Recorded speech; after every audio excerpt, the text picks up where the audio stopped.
Captain Amarinder Singh ਨੂੰ ਵਿਰੋਧੀ ਤਾਂ ਲਗਾਤਾਰ ਘੇਰ ਰਹੇ ਸੀ। ਹੁਣ ਉਹਨਾਂ ਦੇ ਆਪਣਿਆਂ ਨੇ ਵੀ ਨਿਸ਼ਾਨੇ ਸਾਧਨੇ ਸ਼ੁਰੂ ਕਰ ਦਿੱਤੇ। ਮੰਤਰੀ ਤੇ ਐਮਐਲਏ ਲਗਾਤਾਰ ਮੀਟਿੰਗਾਂ ਕਰ ਰਹੇ ਨੇ। ਨਵਜੋਤ ਸਿੰਘ ਸਿੱਧੂ ਵੀ ਲਗਾਤਾਰ ਟਾਰਗੇਟ ਕਰ ਰਹੇ ਨੇ, ਟਵੀਟ ਕਰਦੇ ਨੇ, ਕਦੇ ਫੇਸਬੁੱਕ ਤੇ ਪੋਸਟ ਕਰਕੇ ਕੈਪਟਨ ਅਮਰਿੰਦਰ ਸਿੰਘ ਤੇ ਨਿਸ਼ਾਨਾ ਸਾਧਦੇ ਨੇ।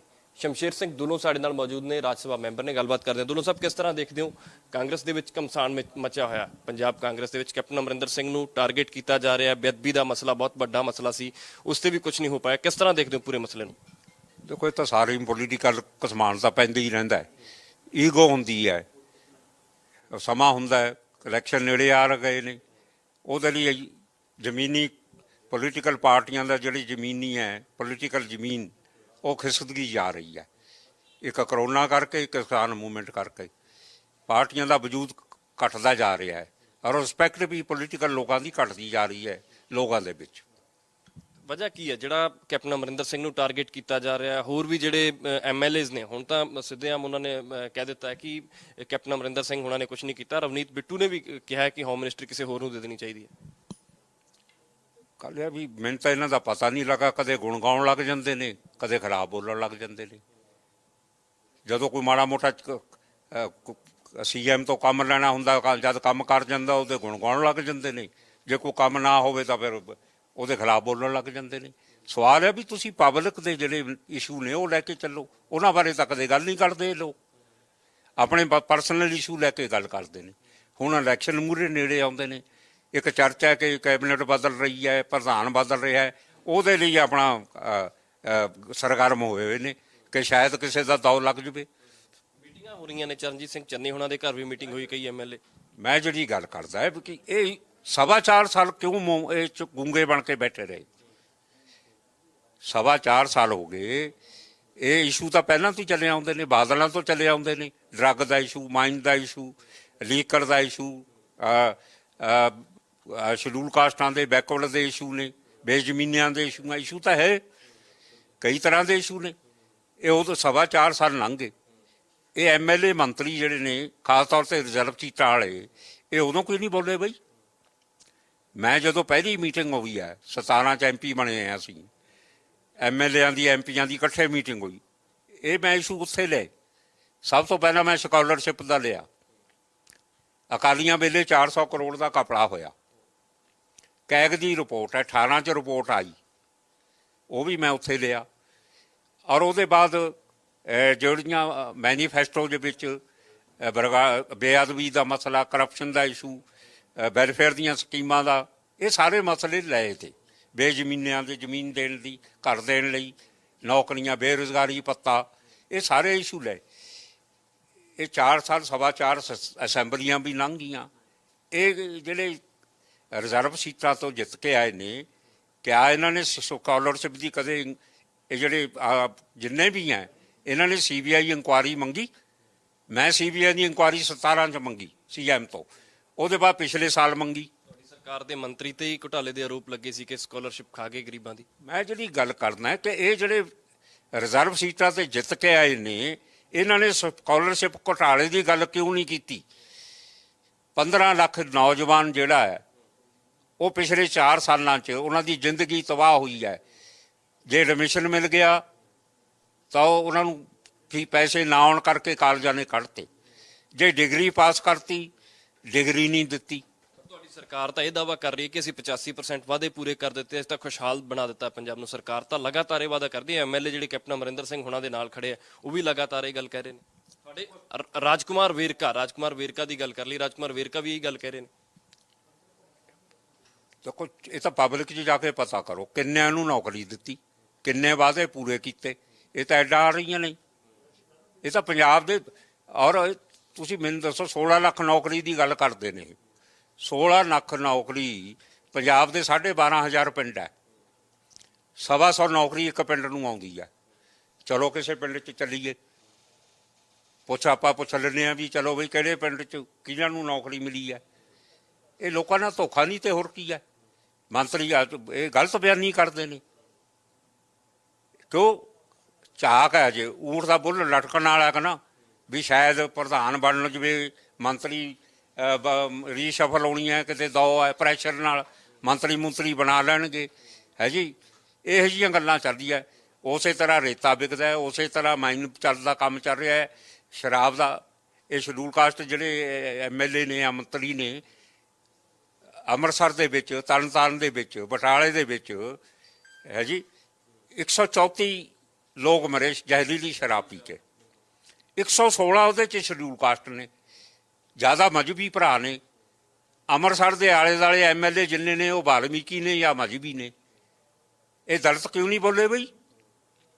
ਉਹ ਭੇਡ ਬੱਕਰੀਆਂ ਦੀਆਂ ਜੇ, ਔਰ ਕੋਈ ਨਹੀਂ ਬੋਲਿਆ, ਗੂੰਗੇ ਬਣ ਗਏ। ਮੁੱਖ ਮੰਤਰੀ ਪਰਦਾ ਪਾਉਂਦਾ ਉਸ ਸਮਗਲਰਾਂ ਦੇ ਉੱਤੇ। ਇੱਕ ਵੀ ਡਿਸਟਿਲਰੀ ਦਾ ਮਾਲਕ ਨਹੀਂ ਫੜਿਆ ਗਿਆ, ਇੱਕ ਵੀ।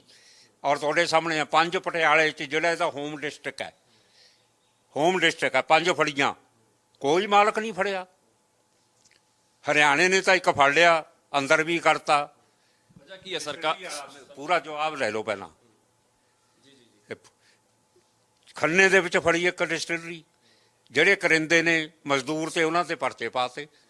ਇਹ 'ਚ ਪੁਲਿਸ ਵੀ ਰਲੀ ਹੋਈ ਹੈ, ਇਹ 'ਚ ਗਾਹਾਂ ਉੱਥੇ ਦੇ ਪੋਲੀਟੀਕਲ ਆਗੂ। ਜੇ ਮੁੱਖ ਮੰਤਰੀ ਇਮਾਨਦਾਰ ਹੈ, ਜੇ ਚਾਹੁੰਦਾ ਬਾਈ ਚਾਉਣਾ, ਇਹ ਡਿਸਟਿਲਰੀਆਂ ਦੇ ਮਾਲਕ ਨੰਗਾ ਕਰੇ ਪਬਲਿਕ ਦੇ ਮੂਹਰੇ। ਕੌਣ ਡਰੱਗ ਵੇਚਦਾ? ਖੰਨੇ ਦੇ ਪਿੰਡ ਨਾਲ ਇੱਕ ਰਾਣੋ ਪਿੰਡ ਆ, ਉੱਥੇ ਦਾ ਇੱਕ ਡਰੱਗ ਰੈਕਟ ਫੜਿਆ ਗਿਆ।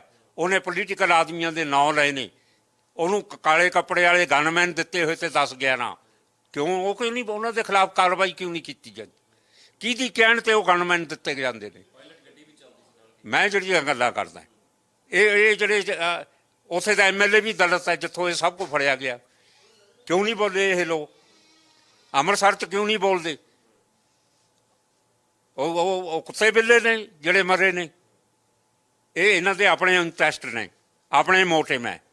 ਆਪਣੇ ਆਪ ਨੂੰ ਤਾਂ ਇਹ ਸੀਰੀ ਕਹਿੰਦੇ ਨੇ। ਮੰਤਰੀ ਜਿਹੜੇ ਨੇ ਜਾਂ MLA, ਇਹ ਤਾਂ ਗੁਲਾਮ ਬਣ ਕੇ ਕੰਮ ਕਰਦੇ ਨੇ। ਸੀਰੀ ਕਿਹਦਾ ਕਹਿੰਦੇ ਨੇ?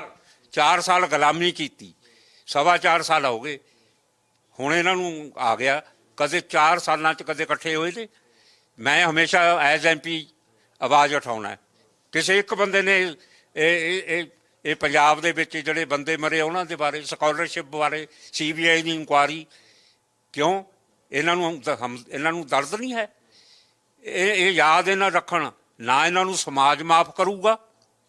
ਸਮਾਜ ਜਾਣਦਾ ਆਉਣ ਵਾਲੇ ਇਲੈਕਸ਼ਨ ਨੇ, ਤੁਸੀਂ ਦੇਖਿਓ ਕੀ ਹੋਊਗਾ। ਅੰਬੇਦਕਰ ਦੀ ਆਤਮਾ ਨਾਲ ਧੋਖਾ ਕਰਦੇ ਨੇ। ਇਹ MLA ਬਣੇ ਨੇ ਰਿਜ਼ਰਵੇਸ਼ਨ 'ਚ, ਠੀਕ ਹੈ। ਇਹ ਟਿਕਟਾਂ ਉਹਨਾਂ ਨੂੰ ਦਿੱਤੀਆਂ ਜਾਂਦੀਆਂ ਜਿਹੜੇ ਇਹਨਾਂ ਦੇ ਘਰਾਂ 'ਚ ਭਾਂਡੇ ਭੁੰਡੇ ਧੋਂਦੇ ਨੇ, ਸ਼ਡਿਊਲ ਕਾਸਟ। ਉਹਨਾਂ ਨੂੰ MLA ਬਣਾ ਦਿੰਦੇ ਨੇ, ਫਿਰ ਇਸੇ ਤਰ੍ਹਾਂ ਗੁਲਾਮ ਬਣਾ ਕੇ ਰੱਖਦੇ ਨੇ। ਘਰਾਂ ਦੇ ਵਿੱਚ ਪੰਜਾਬ 'ਚ ਬਹੁਤ MLA ਬਣਾਏ ਹੋਏ ਨੇ ਜਿਹੜੇ ਲੀਡਰਾਂ ਦੇ ਘਰਾਂ 'ਚ ਭਾਂਡੇ ਧੋਂਦੇ ਰਹੇ ਨੇ, ਗਲਾ ਚੱਕਦੇ ਰਹੇ ਨੇ। ਮੈਂ ਨਹੀਂ ਮੁਕਰੂੰਗਾ, ਜਿਹੜੇ ਗੁਲਾਮ ਨੇ ਸਾਰੀ, ਬਹੁਤ ਸਾਰੇ ਐਸੇ ਨੇ। ਸ਼ਬਦ ਵੀ ਵਰਤਿਆ ਦੁੱਲਾ ਸਾਹਿਬ ਤੁਸੀਂ ਕਿ ਸੀਰੀ ਕਿਹਦੇ ਸੀਰੀ ਨਹੀਂ? ਸੀਰੀ ਸ਼ਬਦ ਵੀ ਜਿਹੜਾ ਵਰਤਿਆ, ਸੀਰੀ ਕਿਹਦੇ ਸੀਰੀ ਲੱਗੇ ਹੋਏ ਨੇ? ਸੀਰੀ ਸਟੇਜ ਤੇ ਕਹਿੰਦੇ ਨੇ। ਤੁਸੀਂ ਯਾਰ ਮੀਡੀਆ ਵਾਲੇ ਹੋ, ਤੁਹਾਨੂੰ ਪਤਾ ਹੋਣਾ ਚਾਹੀਦਾ ਕਿਹੜੇ ਬੰਦੇ ਨੇ ਸਟੇਜ ਤੇ ਕੀ ਕਿਹਾ। ਤੁਹਾਡੇ ਕੋਲ ਸਾਰੀ ਇਨਫੋਰਮੇਸ਼ਨ ਹੈ। ਇਹ ਤਾਂ ਮੈਨੂੰ ਕੀ ਜ਼ਰੂਰਤ ਹੈ? ਸਾਰੇ ਲੋਕ ਜਾਣਦੇ ਨੇ, ਸਾਰਾ ਪੰਜਾਬ ਜਾਣਦਾ। ਸਾਰੇ ਗੂੰਗੇ ਬਣੇ ਹੋਏ ਨੇ। ਆਪਣੀ ਬੁਰਕੀ ਜਿੱਧਰ ਨੂੰ ਮਾੜਾ ਮੋਟਾ ਆਪਣੇ ਸੈਲਫ ਪ੍ਰੋਫੈਸ਼ਨ ਬਣ ਗਿਆ। ਸਿਆਸਤ ਜਿਹੜੀ ਹੈ ਉਹ ਪ੍ਰੋਫੈਸ਼ਨ ਬਣ ਗਈ। ਆਪਣੇ ਵੱਲ ਧਿਆਨ ਹੈ।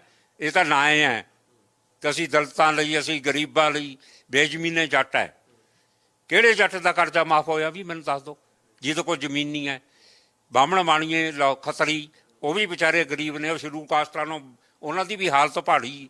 ਉਹਨਾਂ ਬਾਰੇ ਜਿਹੜੇ ਗਰੀਬ ਨੇ, ਜਿਹੜੇ ਹੁਣ ਤਾਂ ਅਮੀਰ ਆਉਂਦੇ ਨੇ, ਸ਼ਡਿਊਲ ਕਾਸਟਾਂ 'ਚ ਵੀ ਜਾਂ ਤਾਂ ਚੰਗੇ ਜਿਹੜੇ ਲੀਡਰ ਹੈ ਉਹਨਾਂ ਦੇ ਘਰਾਂ 'ਚ ਕੰਮ ਕਰਨ ਵਾਲੇ, ਉਹਨਾਂ ਨੂੰ MLA ਬਣਵਾ ਦਿੰਦੇ ਨੇ ਟਿਕਟਾਂ।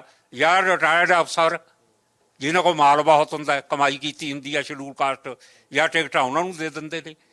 ਕਾਂਗਰਸੀ ਜਿਹੜੇ ਟਕਸਾਲੀ ਕਾਂਗਰਸੀ ਆ, ਜਿਨ੍ਹਾਂ ਨੇ ਕੁਰਬਾਨੀ ਆਤੰਕਵਾਦ ਦੇ ਖਿਲਾਫ ਲੜੇ, ਉਹ ਤਾਂ ਘਰ ਬਹਾਏ ਹੋਏ ਨੇ। ਹੁਣ ਤਾਂ ਪ੍ਰੋਫੈਸ਼ਨਲ ਨੇ, ਕਿਉਂਕਿ ਕਰੋੜਾਂ ਖਰਚੇ ਹੈ, ਕਰੋੜਾਂ ਬਣਾਉਣਾ।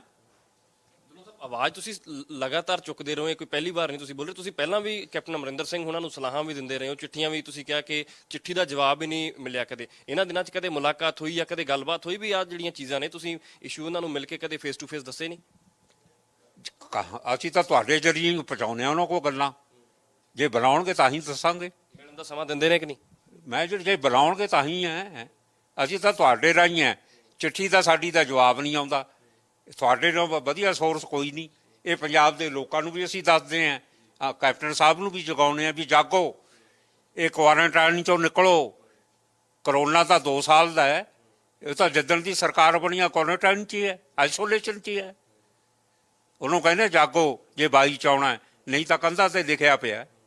ਮਸਲਾ ਚੱਲ ਰਿਹਾ ਹੈ ਕਿਉਂਕਿ ਲਗਾਤਾਰ ਮੀਟਿੰਗਾਂ ਦਰ ਮੀਟਿੰਗਾਂ ਹੋ ਰਹੀਆਂ ਨੇ। ਨਵਜੋਤ ਸਿੱਧੂ ਵੀ ਲਗਾਤਾਰ ਘੇਰ ਰਹੇ ਨੇ। ਨਵਜੋਤ ਸਿੱਧੂ ਕਹਿੰਦੇ ਕਿ ਕੈਪਟਨ ਸਾਹਿਬ ਜਾਗੋ। ਉਹਨਾਂ ਨੇ ਕਿਹਾ ਕਿ ਬਾਦਲਾਂ ਦੀ ਸਰਕਾਰ ਚੱਲ ਰਹੀ ਹੈ ਅੱਜ ਵੀ ਪੰਜਾਬ ਦੇ ਵਿੱਚ। ਕਿੰਨਾ ਕੁ ਲੌਜੀਕਲ ਮੰਨਦੇ ਹੋ ਇਸ ਚੀਜ਼ ਨੂੰ? ਇਹਦੇ ਬਾਰੇ ਸਿੱਧੂ ਸਾਹਿਬ ਇਹ ਦੱਸ ਸਕਦੇ ਆ। ਬੇਅਦਬੀ ਦੇ ਮਸਲੇ ਤੇ ਕੁਝ ਨਹੀਂ ਹੋਇਆ ਹੁਣ ਤੱਕ, ਕੀ ਵਜ੍ਹਾ ਮੰਨਦੇ ਹੋ ਕਿ ਹੁਣ ਤੱਕ ਕੁਝ ਵੀ ਨਹੀਂ ਹੋਇਆ? SIT ਵੀ ਖਾਰਜ ਹੋ ਗਈ, ਇੱਕ ਅਫਸਰ ਕੁੰਵਰ ਵਿਜੇ ਪ੍ਰਤਾਪ ਵੀ ਅਸਤੀਫਾ ਦੇ ਗਏ। ਉਹਨਾਂ ਨੇ ਕਿਹਾ ਕਿ AG ਨੇ ਤੇ ਪੰਜਾਬ ਸਰਕਾਰ ਦੇ ਵਕੀਲਾਂ ਨੇ ਪੱਖ ਨਹੀਂ ਰੱਖਿਆ ਸਹੀ ਤਰੀਕੇ ਨਾਲ ਕੋਰਟ ਦੇ ਵਿੱਚ। ਦੇਖੋ, ਬੇਅਦਬੀ ਦਾ ਮਸਲਾ ਪਹਿਲਾਂ ਤੋਂ ਹੀ ਹੈ। ਦਮਦਮਾ ਸਾਹਿਬ ਦੇ ਵਿੱਚ ਮੁੱਖ ਮੰਤਰੀ ਸਾਹਿਬ ਨੇ ਹੱਥ 'ਚ ਗੁਟਕਾ ਲੈ ਕੇ ਸਹੁੰ ਖਾਧੀ ਸੀ ਬੇਅਦਬੀ ਦੇ ਦੋਸ਼ੀਆਂ ਨੂੰ ਸਜ਼ਾ ਦਿਵਾਉਣੀ, ਔਰ 4 ਹਫ਼ਤਿਆਂ 'ਚ ਕਿਹਾ ਸੀ ਡਰੱਗ ਮਾਫੀਆ, ਜਿੰਨੇ ਮਾਫੀਆ, ਥਾਣੇ ਤਹਿਸੀਲਾਂ 'ਚੋਂ ਕਰਪਸ਼ਨ, ਕਿਸੇ ਤਹਿਸੀਲ 'ਚ ਚਲੇ ਜਾਓ, ਕਿਸੇ ਥਾਣੇ 'ਚ ਚਲੇ ਜਾਓ, ਓਕਣੇ ਅਖਬਾਰਾਂ 'ਚ ਆਉਂਦਾ ਤੁਸੀਂ ਉਹ ਲਾਉਣੇ ਹੋ। ਓਕਣੇ ਰੇਤਾ ਚੱਲ ਰਿਹਾ, ਓਕਣੇ ਮਾਈਨ ਦਾ ਕੰਮ ਚੱਲ ਰਿਹਾ, ਸ਼ਰਾਬ ਆਮ ਖੁੱਲ੍ਹੇ ਆਮ ਮਿਲ ਰਹੀ ਹੈ, ਸ਼ਰਾਬ ਦੇ ਨਾਲ ਅਫੀਮ ਵੀ ਭੁੱਕੀ ਵੀ ਚੱਲ ਰਹੀ ਹੈ, ਕਿਉਂਕਿ ਪੋਲੀਟੀਕਲ ਲੀਡਰ ਇਨਵਾਲਵ ਹੈ ਇਹਨਾਂ 'ਚ। 70% ਲੀਡਰਾਂ ਦੇ ਤਾਂ ਠੇਕੇ ਨਹੀਂ, ਉਹਨਾਂ ਦੇ ਆਪਣੇ ਘਰੇਲੂ ਰਿਸ਼ਤੇਦਾਰਾਂ ਦੇ ਡਾਇਰੈਕਟਲੀ ਇਨਡਾਇਰੈਕਟ ਮਾਈਨ ਦਾ ਕੰਮ ਵੀ ਇਹਨਾਂ ਕੋਲ ਹੈ। ਫਿਰ ਲੋਕਾਂ ਨੂੰ ਕੀ ਦੇਣਗੇ? ਇਹ ਸੁਪਨੇ ਤੇ ਹੀ ਦਿੱਤੇ ਸੀ ਕਿ ਅਸੀਂ ਚੇਂਜ ਲਿਆਵਾਂਗੇ। ਫਿਰ ਚੇਂਜ ਕੀ ਆਇਆ? ਪਹਿਲਾਂ ਅਕਾਲੀਆਂ ਤੇ ਬਲੇਮ ਇਹ ਲਾਇਆ ਸੀ ਕਿ ਮਾਈਨਿੰਗ ਕਰਦੇ ਆ, ਇਹ ਨਸ਼ਾ ਤਸਕਰੀ ਕਰ ਰਹੇ ਆ। ਫਿਰ ਜੇ ਚੇਂਜ ਹੀ ਨਹੀਂ ਆਇਆ ਤਾਂ ਫਿਰ 2022 ਦਾ ਤੁਸੀਂ ਵੀ ਸਵਾਲ ਕਰ ਰਹੇ ਹੋ, ਕਿੱਦਾਂ ਜਾਣਗੇ ਫਿਰ? ਦੇਖੋ, ਬਾਦਲਾਂ ਨੂੰ ਲੋਕਾਂ ਨੇ ਕੰਡੈਮ ਕੀਤਾ, ਇੱਕ ਮਾਫੀਆ, ਇੱਕ ਬੇਅਦਬੀ। ਉਹ ਅਜੇ ਸਟੈਂਡ ਕਰਦੇ ਨੇ ਇਸ਼ੂ। ਇਹਨਾਂ ਨੂੰ ਵੀ ਯਾਦ ਰੱਖਣਾ ਚਾਹੀਦਾ ਸੀ। ਹੁਣ ਤਾਂ ਸਮਾਂ ਬੀਤ ਗਿਆ, ਹੁਣ ਤਾਂ ਥੋੜ੍ਹਾ ਸਮਾਂ ਰਹਿ ਗਿਆ। ਹੁਣ ਜੇ ਜਾਗੇ ਵੀ ਹੈ 4.25 ਸਾਲ ਬਾਅਦ, ਕਿਆ ਜਾਗੇ? ਹੁਣ ਤਾਂ ਆਪਣੀ ਸਕਿਨ ਬਚਾਉਣ ਲਈ ਲੱਗੇ ਹੋਏ ਨੇ, ਇਹ ਆਪਣੀ ਸਕਿਨ ਸੇਵ ਕਰ ਲਈ। ਇਹਨਾਂ ਨੂੰ ਵੀ ਪਤਾ ਹੈ ਲੋਕਾਂ 'ਚ ਰੋਸ ਬਹੁਤ ਹੈ, ਗੁੱਸਾ ਬਹੁਤ ਹੈ, ਐਸੀ ਗੱਲ ਨਹੀਂ ਹੈ। ਇਸ ਲਈ ਆ ਜਿਹੜੀਆਂ ਇਹ ਜੋ ਮੀਟਿੰਗਾਂ ਹੋ ਰਹੀਆਂ, ਇਹ ਆਪਣੀ ਸਰਵਾਈਵਲ ਲਈ ਹੈ, ਲੋਕਾਂ ਵਾਸਤੇ ਨਹੀਂ ਹੈ। ਚੇਂਜਸ ਹੋਣੇ ਚਾਹੀਦੇ ਨੇ, ਭਾਵੇਂ ਪਾਰਟੀ ਦੇ ਪੱਧਰ ਤੇ ਹੋਵੇ, ਭਾਵੇਂ ਸਰਕਾਰ ਦੇ ਪੱਧਰ ਤੇ, ਕਿਉਂਕਿ ਜਿਸ ਤਰ੍ਹਾਂ ਮੀਟਿੰਗਾਂ ਚੱਲ ਰਹੀਆਂ ਨੇ, ਕਿਹਾ ਜਾ ਰਿਹਾ ਕਿ ਚਰਨਜੀਤ ਚੰਨੀ ਦੇ ਘਰ ਜਿਹੜੀ ਮੀਟਿੰਗ ਹੋਈ ਹੈ ਉਹ ਕੈਪਟਨ ਅਮਰਿੰਦਰ ਸਿੰਘ ਹੁਣਾਂ ਤੇ ਦਬਾਅ ਬਣਾਉਣ ਦੀ ਕੋਸ਼ਿਸ਼ ਹੈ ਕਿ ਕੈਬਨਿਟ ਦੇ ਵਿੱਚ ਹੇਰ-ਫੇਰ ਹੋਣਾ ਹੈ, ਕੁਝ ਥੋੜਾ ਬਹੁਤ ਫੇਰ-ਬਦਲ ਹੋ ਜਾਵੇ, ਕੋਈ ਕਿਸੇ ਨੂੰ ਮੰਤਰੀ ਦਾ ਉਹਦਾ ਮਿਲ। ਕਹਿ ਰਿਹਾ ਵੀ 4.25 ਸਾਲ ਬਾਅਦ ਰਿਜ਼ਰਵ ਸੀਟਾਂ ਤੇ ਜਿੱਤੇ ਹੋਇਆਂ ਨੂੰ ਇਹ ਯਾਦ ਹੁਣ ਕਿਉਂ ਆਈ ਹੈ? ਦਲਤਾਂ ਦੀ ਸਮੱਸਿਆ ਕੈਬਨਿਟ 'ਚ ਬੈਠੇ ਹੈ, ਅਸੈਂਬਲੀ 'ਚ ਬੈਠੇ ਹੋ, ਉਦੋਂ ਕਿਉਂ ਨਹੀਂ ਰੇਜ਼ ਕੀਤੀਆਂ ਇਹਨਾਂ ਨੇ? ਹੁਣ ਕੋਈ ਨਹੀਂ ਰੇਜ਼। ਇਹ 'ਚ ਸੈਲਫ ਇੰਟਰਸਟ ਨੇ ਆਪਣੇ, ਕਿਉਂਕਿ ਮਿਨਿਸਟਰੀ ਬਦਲਾਅ ਹੋ ਰਿਹਾ, ਚਰਚਾ ਹੀ ਹੈ, ਹੋਣੀ ਨਾ ਹੋਣੀ ਇਹ ਤਾਂ ਕੈਪਟਨ ਸਾਹਿਬ ਜਾਣਦੇ ਨੇ। ਪ੍ਰਧਾਨ ਕਾਂਗਰਸ ਦਾ ਬਦਲਿਆ ਜਾਣਾ, ਇਹ ਰੌਲਾ ਰੱਪਾ ਜ਼ਿਆਦਾ ਤਾਂ ਪੈ ਰਿਹਾ। ਬੜੇ ਵੱਡੇ ਪੱਧਰ ਤੇ ਰੌਲਾ ਰੱਪਾ ਪੈ ਗਿਆ ਕਿਉਂਕਿ ਕੈਪਟਨ ਅਮਰਿੰਦਰ ਸਿੰਘ ਹੁਣਾਂ ਨੇ ਇਹ ਵੀ ਕਹਿ ਦਿੱਤਾ ਕਿਉਂਕਿ ਇੱਕ ਪਾਰਟੀ ਦੇ ਵਿੱਚ ਤਾਲਮੇਲ ਬਣਾ ਕੇ ਚੱਲਣਾ ਤਾਂ ਬਹੁਤ ਲਾਜ਼ਮੀ ਹੈ। ਜਦੋਂ ਤੁਸੀਂ ਇੱਕ ਕਲਾਸ ਦੇ ਵਿੱਚ ਚੱਲਣਾ ਹੈ ਕਿਸੇ ਉਸ ਹਿਸਾਬ ਨਾਲ ਕੈਪਟਨ ਅਮਰਿੰਦਰ ਸਿੰਘ ਹੁਣੀ ਕਹਿੰਦੇ ਕਿ ਨਵਜੋਤ ਸਿੱਧੂ ਲਈ ਤਾਂ ਸਦਾ ਲਈ ਮੈਂ ਦਰਵਾਜ਼ੇ ਬੰਦ ਕਰ ਦਿੱਤੇ ਆ। ਫਿਰ ਤਾਲਮੇਲ ਕਿੱਦਾਂ ਬੈਠੂਗਾ? ਕਿਉਂਕਿ ਪਾਰਟੀ ਨੇ ਵੀ ਕੋਈ ਐਕਸ਼ਨ ਨਹੀਂ ਲਿਆ, ਪਰ 3 ਜੋ ਮੰਤਰੀ ਨੇ ਇਹਨਾਂ ਨੇ ਜ਼ਰੂਰ ਕਹਿ ਦਿੱਤਾ ਕਿ ਨਵਜੋਤ ਸਿੱਧੂ ਤੇ ਕਾਰਵਾਈ ਹੋਣੀ ਚਾਹੀਦੀ ਆ। ਸਾਧੂ ਸਿੰਘ ਧਰਮਸੋਤ ਵੀ ਨੇ ਉਹਦੇ ਵਿੱਚ, ਬ੍ਰਹਮੰਦਰਾ ਵੀ ਨੇ ਉਹਦੇ ਵਿੱਚ, ਸੁੰਦਰ ਸ਼ਾਮ ਅਰੋੜਾ ਵੀ ਨੇ। ਦੇਖੋ, ਇਹ ਤਾਂ ਹਾਈ ਕਮਾਂਡ ਨੇ ਦੇਖਣਾ ਹੈ। ਸਵਾਲ ਹੈ ਵੀ ਮੁੱਖ ਮੰਤਰੀ ਸਾਹਿਬ ਦਾ ਫਰਜ਼ ਬਣਦਾ ਹੈ MLA ਜਿਹੜੇ ਜਾਗੇ ਨੇ ਹੁਣ ਜਾਗੇ ਨੇ, ਪਹਿਲਾਂ ਕਿਉਂ ਨਹੀਂ ਬੋਲਦੇ? ਉਹਦਾ ਫਰਜ਼ ਬਣਦਾ ਹੈ MLA ਨੂੰ ਮਿਲਣਾ, ਹਫ਼ਤੇ 'ਚ ਵਰਕਰਾਂ ਨੂੰ ਮਿਲਣਾ ਚਾਹੀਦਾ ਜਿਹੜੇ ਥੱਲੇ ਗਰਾਊਂਡ ਲੈਵਲ ਦੇ ਨੇ। ਮਿਨਿਸਟਰਾਂ ਨਾਲ ਗੱਲਬਾਤ ਹੋਣੀ ਚਾਹੀਦੀ ਹੈ। ਜੇ ਡਿਸਕਸ਼ਨ ਹੁੰਦੀ ਹੈ, ਡਿਸਕਸ਼ਨ 'ਚ ਕੁਛ ਨਾ ਕੁਛ ਹੁੰਦਾ ਰਹਿੰਦਾ। ਇਹ ਹਾਲਾਤ ਪੈਦਾ ਕਿਉਂ ਹੋਏ ਨੇ? ਇਹ ਪਹਿਲਾਂ ਕਿਉਂ ਇਹ ਗੂੰਗੇ ਬਣ ਕੇ ਰਹੇ ਨੇ? ਜੋ ਕੁਛ ਹੁੰਦਾ ਰਿਹਾ, ਜੇ ਕੈਪਟਨ ਸਾਹਿਬ ਇਹ ਹੁਣ ਕਹਿੰਦੇ ਨੇ, ਜੇ ਪਹਿਲਾਂ ਵੀ ਜਦੋਂ ਅਸੀਂ ਆਵਾਜ਼ ਉਠਾਉਂਦੇ ਤੇ ਜੇ ਇਹ ਵੀ ਉੱਠ ਖੜ੍ਹਦੇ ਕਿਤੇ ਤਾਂ ਹੋ ਸਕਦਾ ਪੰਜਾਬ ਦੇ ਹਾਲਾਤ ਚੇਂਜ ਹੋ ਜਾਂਦੇ। ਮੁਹੰਮਦ ਸਦੀਕ ਐਮਪੀ ਨੇ, ਮੁਹੰਮਦ ਸਦੀਕ ਨਾਲ ਕੱਲ ਗੱਲਬਾਤ ਹੋ ਰਹੀ ਸੀ। ਉਹ ਕਹਿੰਦੇ ਕਿ ਮੈਨੂੰ ਤਾਂ ਮੇਰੇ ਹਲਕੇ ਦਾ ਐਮਐਲਏ ਬੜਾ ਪਰੇਸ਼ਾਨ ਕਰ ਰਿਹਾ, ਕਹਿੰਦੇ ਕਿ ਮੈਂ ਕੀ ਕਰਾਂ। ਜੇ ਤੁਹਾਡੇ ਪਾਰਟੀ ਦੇ ਵਿੱਚ ਆਪਸ 'ਚ ਫਿਰ ਚੱਲ ਕੀ ਰਿਹਾ, ਐਮਐਲਏ ਐਮਪੀ ਨੂੰ ਪਰੇਸ਼ਾਨ ਕਰ ਰਿਹਾ, ਐਮਪੀ ਐਮਐਲਏ ਨੂੰ ਪਰੇਸ਼ਾਨ ਕਰ ਰਿਹਾ। ਉਹ ਮੁਹੰਮਦ ਸਦੀਕ ਪਰੇਸ਼ਾਨ ਹੋ ਕੇ ਕੱਲ ਕੈਪਟਨ ਅਮਰਿੰਦਰ ਸਿੰਘ ਦੀ ਕੋਠੀ ਆਏ ਸੀ। ਇਹਦੇ ਬਾਰੇ ਤਾਂ ਸਦੀਕ ਸਾਹਿਬ ਜਾਣਨ, ਜਾਂ ਜਿਹੜਾ ਐਮਐਲਏ ਆ ਉੱਥੇ ਦਾ ਉਹ ਜਾਣਦੇ, ਮੈਂ ਇਹਦੇ ਬਾਰੇ ਕੁਝ ਨਹੀਂ ਕਹਿ ਸਕਦਾ। ਚੰਡੀਗੜ੍ਹ ਆਏ ਹੋ, ਕੋਈ ਸੁਨੇਹਾ ਲਾਇਆ ਕੈਪਟਨ ਸਾਹਿਬ ਹੁਣਾਂ ਨੂੰ ਮਿਲਣ ਤੇ, ਕੋਈ ਸੁਝਾਅ ਦਿਓਗੇ ਜਾਂ ਕੋਈ ਚਿੱਠੀ ਦਾ ਤੁਸੀਂ ਕਿਹਾ ਕਦੇ ਜਵਾਬ ਹੀ ਨਹੀਂ ਮਿਲਿਆ? ਮੈਂ ਜਿਹੜੀ ਗੱਲ ਕਰਦਾ ਹਾਂ